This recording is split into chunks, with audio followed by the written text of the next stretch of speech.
नमस्कार साथियों, royal study with Ajay Shastri के यूट्यूब चैनल पर आपका हार्दिक स्वागत है।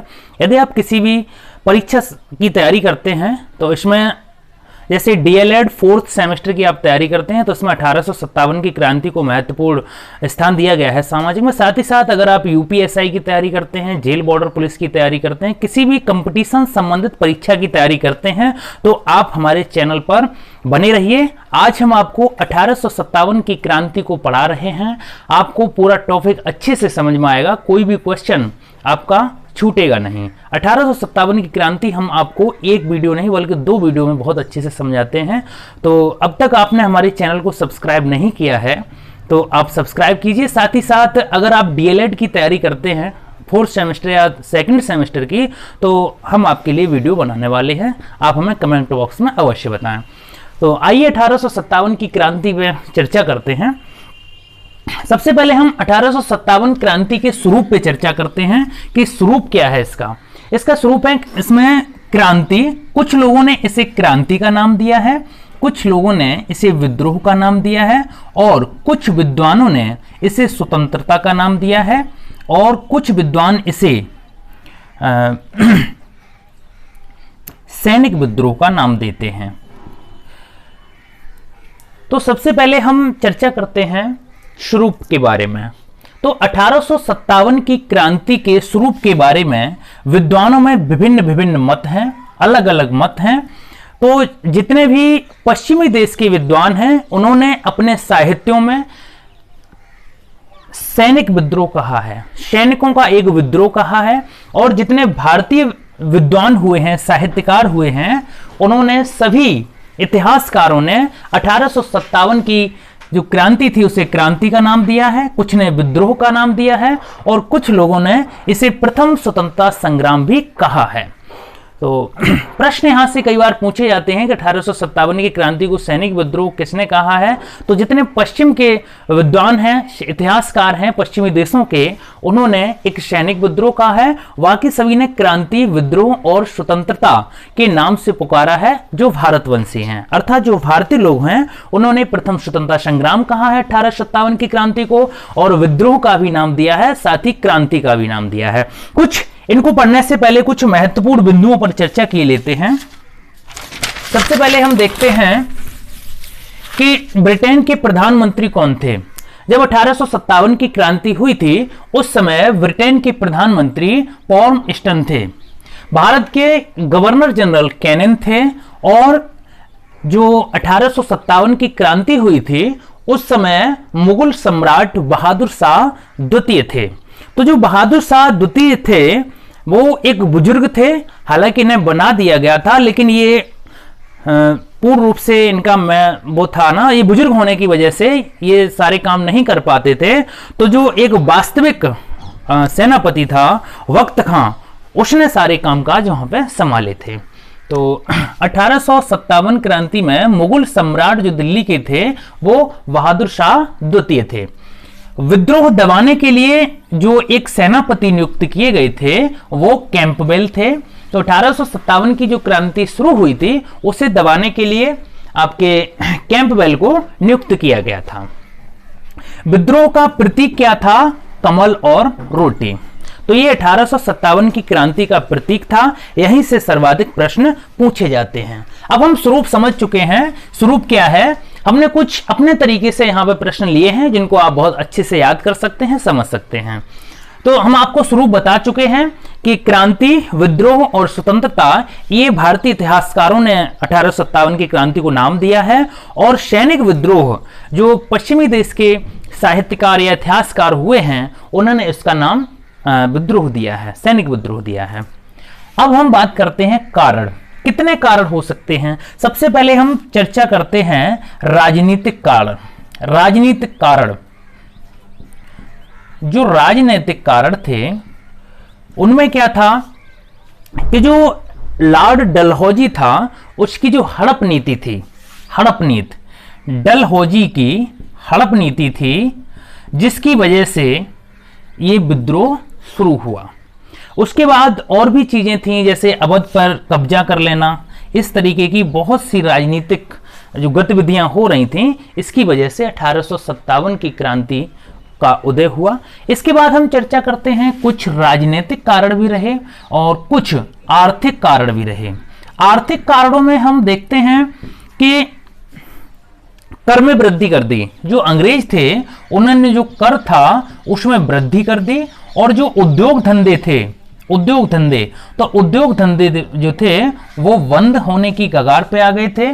और उद्योग धंधों के साथ साथ जो कृषि उद्योग था, कृषि उद्योग में इन्होंने टैक्स बढ़ा दिए थे और साथ ही साथ कृषि उद्योग को इन्होंने बढ़ावा नहीं दिया, जिसकी वजह से ये 1857 की क्रांति का उदय हुआ, कारण था ये। उसके बाद अकाल भी पड़ा था, अकाल की वजह से भी ये 1857 की क्रांति प्रारंभ हुई थी। बहुत सारे कारण हैं, इनको हमने कारणों को विभाजित किया। यदि आप डीएलएड की तैयारी करते हैं तो आपके लिए यहाँ से 5 प्रश्न आएंगे, और आप किसी भी कंपटीशन की तैयारी करते हैं तो यहाँ से आपके लिए बहुत महत्वपूर्ण टॉपिक होने वाला है।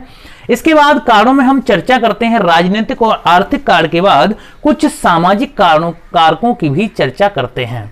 तो जो सामाजिक कारण थे उनमें सबसे पहले क्या था कि उनकी जो रूढ़बद्ध धारणा थी, इसकी वजह से भी, रूढ़बद्ध धारणा की वजह से भी इसका उदय हुआ क्रांति का। और उसके साथ साथ कुछ धार्मिक कारण भी रहे थे, क्योंकि अंग्रेजों में ये एक विशेषता थी कि वो फूट डालो नीति करते थे, हिंदू और मुसलमानों को आपस में बढ़ाते थे। सामाजिक कारण के बाद हम चर्चा करते हैं सैनिक कारण। कुछ सैनिक कारण भी यहाँ पर रहे हैं। इन सैनिक कारणों में सबसे महत्वपूर्ण था जो सैनिकों का भर्ती में जो अनुपात था वो 5:1 था। ये प्रश्न कई बार परीक्षा में पूछा जा चुका है कि जो 1857 की क्रांति हुई थी उसमें जो सैनिकों का अनुपात था वो क्या था, 5:1 का था। हालांकि भारतीय सैनिकों की भर्ती तो ज्यादा होती थी, लेकिन उन्हें वेतन भत्ते और जो बुनियादी सुविधाएं थीं वो ठीक से नहीं दी जाती थी, जिसकी वजह से भी ये क्रांति का उदय हुआ। ये एक बहुत महत्वपूर्ण कारण था। और ये कुछ और घटनाएं घटी थी, जैसे 1854 में, ठीक है, अवध में कुछ हुआ था। अवध में मतलब हड़प नीति की बात चली थी। उसके बाद सैनिक विद्रोह के बाद हम चर्चा करते हैं एक तात्कालिक कारण और था। तात्कालिक कारण में आप जानते हैं,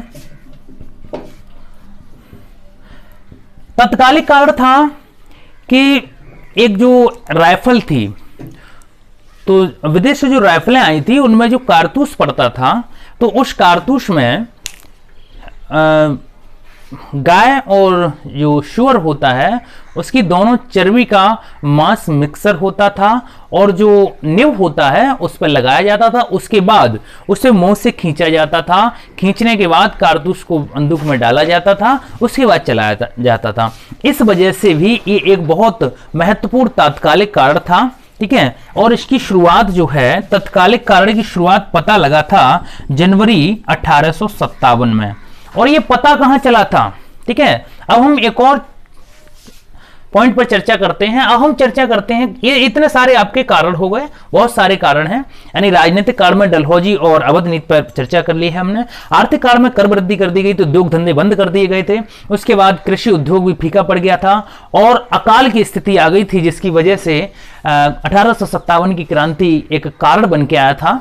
सामाजिक काल में लोगों की रूढ़बद्ध धारणा थी, भारतीयों को सही से नहीं समझा जाता था। और जो धार्मिक कारण थे ये भी एक महत्वपूर्ण थे, वो सामाजिक काल में ही आते हैं, क्योंकि लोगों में आपस में बंटवाना और झगड़ा करना ये धार्मिक काल में था। सैनिक विद्रोह, उसके बाद हम सैनिकों की चर्चा करते हैं। सैनिकों का अनुपात तो अच्छा खासा था, 5:1 का अनुपात था। 5 भारतीय होते थे, 1 विदेशी होता था। लेकिन भारतीयों को बुनियादी सुविधाएं नहीं दी जाती थी, और उन्हें जो सुविधाएं मिलनी चाहिए, खाने पीने से लेकर जितनी भी सुविधाएं थी, उनको नहीं दिया जाता था। यह भी एक बहुत महत्वपूर्ण कारण था, जिसकी वजह से सैनिक विद्रोह हुआ। अब हम प्रारंभ पर चर्चा करते हैं कि प्रारंभ कब हुआ, कैसे हुआ, इस पर चर्चा करते हैं।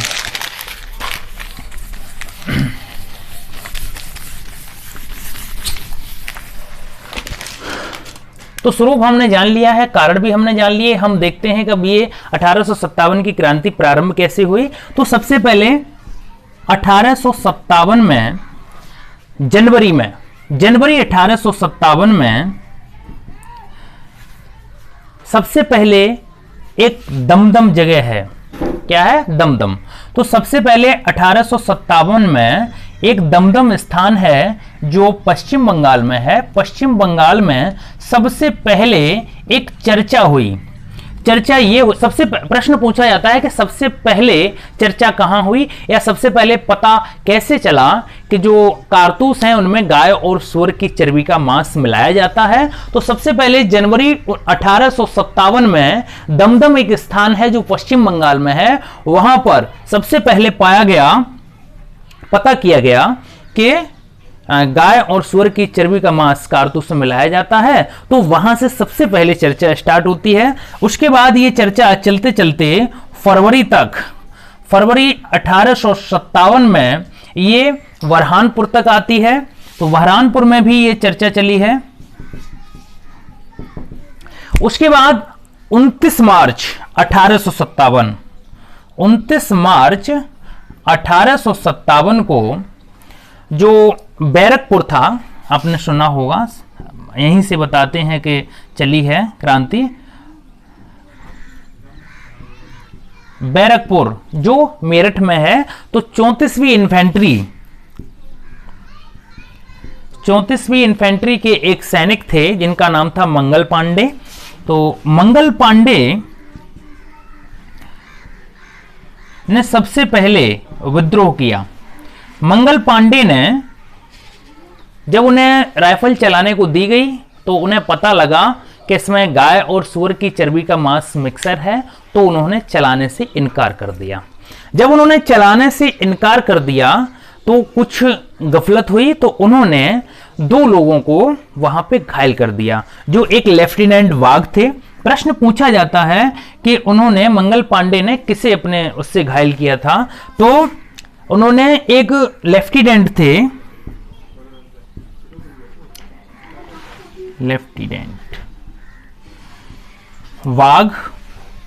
लेफ्टिनेंट बाघ और ह्यूमरस, इनको उन्होंने क्या किया, इनको उन्होंने घायल कर दिया, ह्यूमसन को। तो लेफ्टिनेंट बाघ और ह्यूमसन को इन्होंने घायल कर दिया। तो इसके बाद जब इन्होंने घायल कर दिया उन लोगों को, दोनों को, अंग्रेजों को, तो इन्हें फांसी की सजा दी गई। ठीक है, इन्हें अप्रैल में फांसी की सजा दी गई।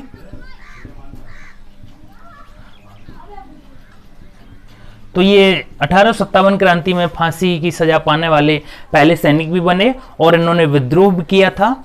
तो उम्मीद है आपको चीजें स्पष्ट रूप से समझ में आ रही होंगी। उसके बाद हम विस्तार पर चर्चा करते हैं कि विस्तार कैसे हुआ। तो सबसे पहले इसकी जो शुरुआत हुई थी वो 10 मई 1857 को मानी जाती है। 10 मई 1857 को ये इसका विस्तार होता है। तो 11 मई को लोग दिल्ली गए, दिल्ली की ओर कूच किया इन्होंने 1857 में। तो 1857 में लोग दिल्ली की तरफ बढ़ने लगे। फिर 12 मई को दिल्ली पर अधिकार कर लिया गया।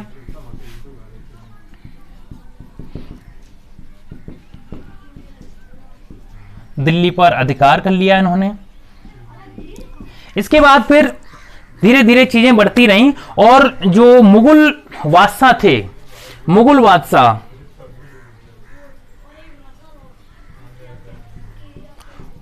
बादशाह बहादुर शाह जफर जो 1857 क्रांति में थे, तो ये सम्राट थे उस समय के। तो ये सम्राट थे, चूंकि ये बुजुर्ग थे, तो इनका जो 1857 की क्रांति हुई थी तो दिल्ली में इन्होंने इसका नेतृत्व किया था। लेकिन वास्तविक नेतृत्व किसने किया था, ये बहुत इंपॉर्टेंट प्रश्न है कि ये वास्तविक नेतृत्व किसने किया था। तो वास्तविक नेतृत्व जो किया था वो वक्त खां ने किया था, वक्त खां। तो जो वक्त खां था उसने 1857 की क्रांति का नेतृत्व किया था। 1857 की क्रांति का नेतृत्व वक्त खां ने किया था।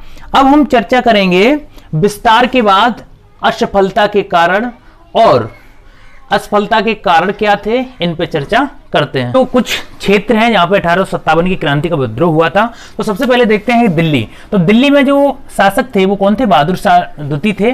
तो यहां पर दमन के लिए इनको हडसन निकोलस को भेजा गया था। और जो बहादुर शाह द्वितीय थे, ये 1862 में रंगून में इनकी मृत्यु हो गई थी। रंगून में इनकी मृत्यु होने के बाद वक्त खां को दोबारा शासक बनाया गया था। और उसके बाद लखनऊ में बेगम हजरत महल ने किया था और इनको यहाँ पर दमन करने के लिए, विद्रोह को दमन करने के लिए कैंपबेल को भेजा गया था। उसके बाद बताते हैं कि बेगम हजरत महल हाथी पर बैठकर खुद अपने सैनिकों का हौसला बढ़ाने जाया करती थी, विद्रोह में शामिल होने, मतलब क्रांति में शामिल होती थी। तो उसके बाद ये नेपाल चली गई थी बेगम हजरत महल। उसके बाद कानपुर पर चर्चा करते हैं। कानपुर में नाना साहेब ने नेतृत्व किया था विद्रोह का। तो नाना साहब से कई बार क्वेश्चन पूछे जाते हैं कि नाना साहब का दूसरा नाम क्या था। तो नाना साहब का दूसरा नाम धुंधु पंत था। ये कई बार पूछा जा चुका है। धुंधु पंत इनका नाम था, ठीक है, धुंधु पंत नाना साहेब का नाम था, वास्तविक नाम था इनका। और ये बाजीराव द्वितीय के दत्तक पुत्र थे। कई बार पूछा जाता है कि नाना साहेब कौन थे, तो नाना साहेब बाजीराव द्वितीय के दत्तक पुत्र थे। तो जो कानपुर में विद्रोह हुआ था उसमें नाना साहेब ने उसका नेतृत्व किया था और नाना साहेब का वास्तविक नाम जो था वो धुंधु पंत था। और कैंपबेल ने यहाँ पर कैंपबेल को अंग्रेजों ने दमन के लिए भेजा था, ठीक है। उसके बाद ये प्रश्न यहां से भी आता है कि बाजीराव द्वितीय के दत्तक पुत्र कौन थे, तो नाना साहेब थे। अब बात करते हैं ग्वालियर। तो ग्वालियर में तात्या टोपे ने नेतृत्व किया था। और जो तात्या टोपे थे वे, इनका जो वास्तविक नाम था, इनका नाम था रामचंद्र पांडुरंग तात्या टोपे का वास्तविक नाम था। और ये मानसिंह के विश्वासघात से मतलब इनको फांसी दी गई थी। तो कुछ लोगों ने इनके साथ विश्वासघात किया था, तो इन्हें फांसी की सजा सुनाई गई थी। अब झांसी में चर्चा करते हैं। झांसी में रानी लक्ष्मीबाई ने विद्रोह का नेतृत्व किया था। और कई कवियों ने और कई कवियत्रियों ने भी अपनी कविताओं में और रचनाओं में इनका वर्णन किया है, क्योंकि ये मर्दों की तरह लड़ी थी। और हीरोज ने खुद कहा था कि कोई अगर भारतीय मतलब महिला है जो पुरुषों की तरह लड़ सकती है तो वो लक्ष्मीबाई हैं। आपने सुनी भी होगी कि खूब लड़ी मर्दानी वह तो झांसी वाली रानी थी। अर्थात मर्दानी का मतलब है कि मर्दों की तरह लड़ी थी। कौन? झांसी की रानी लक्ष्मीबाई। तो झांसी में लक्ष्मीबाई ने नेतृत्व किया था और इसका दमन करने के लिए सर हीरोज को भेजा गया था। और जो लक्ष्मीबाई थी वो गंगाराव की विधवा थी, मतलब पत्नी थी। और दत्तक पुत्र इनका दामोदर राव था, ठीक है। उसके बाद बिहार की बात करते हैं। जो बिहार पटना में जगदीशपुर से बाबू कुंवर सिंह ने और पीर अली ने यहाँ पर शुरुआत की थी नेतृत्व के। और विलियम टेलर को दमन करने के लिए यहाँ पर भेजा गया था नेतृत्व को, यानी क्रांति को। तो सबसे ज्यादा जो नाम जुड़ के आता है 1857 की क्रांति में वो बाबू कुंवर सिंह का जुड़ के आता है, क्योंकि बाबू कुंवर सिंह ने सर्वाधिक विजय प्राप्त की थी। सबसे ज्यादा जो विजय प्राप्त की थी वो बाबू कुंवर सिंह ने की थी। और कुछ छोटी मोटी और जो रियासतें थी जैसे इलाहाबाद में लियाकत अली ने नेतृत्व किया था। और यहाँ के जो दमन करने के लिए अंग्रेजों द्वारा भेजे गए थे वो जनरल नील थे। बरेली में खान बहादुर खान ने नेतृत्व किया था 1857 की क्रांति का। और यहाँ पर भी दमन के लिए कैंपबेल को भेजा गया था। कुछ छोटी मोटी और रियासतें थीं जैसे गोरखपुर। तो गोरखपुर में गजाधर सिंह ने वहां पर नेतृत्व किया था। और मथुरा में देवी सिंह ने नेतृत्व किया था। और राजस्थान में जयदयाल और हरदयाल नाम के दो भाई थे। इन्होंने राजस्थान में 1857 की क्रांति का नेतृत्व किया था। यदि आपको मेरा वीडियो पसंद आया है तो अभी 1857 की क्रांति खत्म नहीं हुई है, इसका पार्ट 2 हम आपको बहुत जल्दी देंगे, यानी कल ही आपको पार्ट 2 मिल जाएगा। यदि आप किसी भी कंपटीशन संबंधित परीक्षा की तैयारी करते हैं तो मेरा चैनल आपके लिए बहुत महत्वपूर्ण हो सकता है। आप मेरे चैनल को सब्सक्राइब कीजिए, आपका चैनल है, आप सब्सक्राइब कीजिए। और साथ ही साथ व्यूज बहुत कम आ रहे हैं तो आप अधिक से अधिक वीडियो को शेयर भी कीजिए। वीडियो देखने के लिए बहुत बहुत धन्यवाद। शुभ दिन।